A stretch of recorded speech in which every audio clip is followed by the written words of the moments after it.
மலையடி வாரம் மேற்கு தொடர்ச்சி மலை. அந்த மலையடி வாரத்தில் மலைக்க வைக்கும் ஆலமரம், விழுதுகள் தாங்கிய பெரிய ஆலமரம். ஆலமரத்தின் கீழே அற்புதமாக ஆட்சி செய்யும் கருப்பராயர் கோயில். முன்னே ஒரு ஊஞ்சல் ஒன்று உள்ளது. இதை குழந்தை வரம் பெற்றவர்கள் குழந்தையை வைத்து தாலாட்டுவது, ஊஞ்சலாட்டி மகிழ்வது வழக்கமாக உள்ளது. அதன் அருகிலே பல சூலங்கள் தங்கள் வேண்டுதல்களை நிறைவேற்றி அங்கே கீழே நட்டு வைத்துள்ளனர். அதை எடுத்து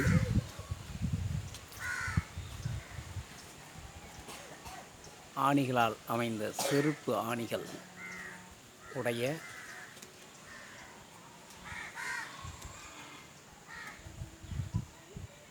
சிறப்பு வாய்ந்த கருவிகள் உள்ளது. அதன் கீழே ஒரு ஊஞ்சல் ஒன்று பொருத்தப்பட்டுள்ளது.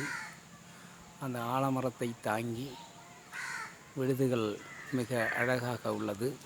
கருப்பராயர் கோயில் உள்ளது. அதனுடைய ஆலமரத்தினுடைய ஒரு கிளை மண் மீது தாங்கி ஒரு வில்லை வளைத்து வைத்தது போன்று காட்சியளிக்கிறது. மிகவும் அழகு வாய்ந்த இந்த ஆலமரத்தின் அடியில் ஸ்ரீ கருப்பராயர் திருக்கோயில் அமைந்துள்ளது. அந்த ஆலமரம் மிக பிரம்மாண்டமாக இருக்கிறது. எங்கும் கிளை பரப்பி நிழல் தரும் மரமாக இருக்கிறது.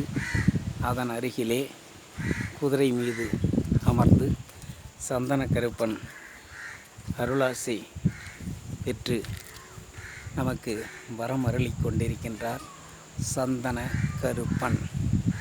அதற்கும் பக்கத்திலே சூலங்கள் நடப்பட்டு உள்ளது. அதன் பருகிலே சந்தன கருப்பனும் வீரமாத்தி அம்மன் உள்ளது. ஸ்ரீ பத்ரகாளியாத்தா உள்ளது. அருகருகே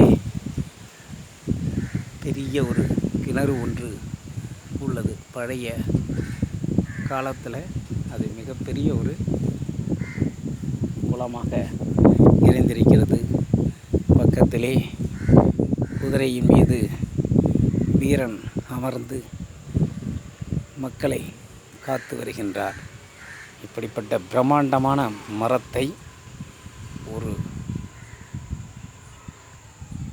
விழுதுகள் சிறப்பாக தாங்கிக் கொண்டு அந்த மரத்துக்கு கீழே கோயில் மிகவும் சிறப்பு வாய்ந்ததாக இருக்கிறது.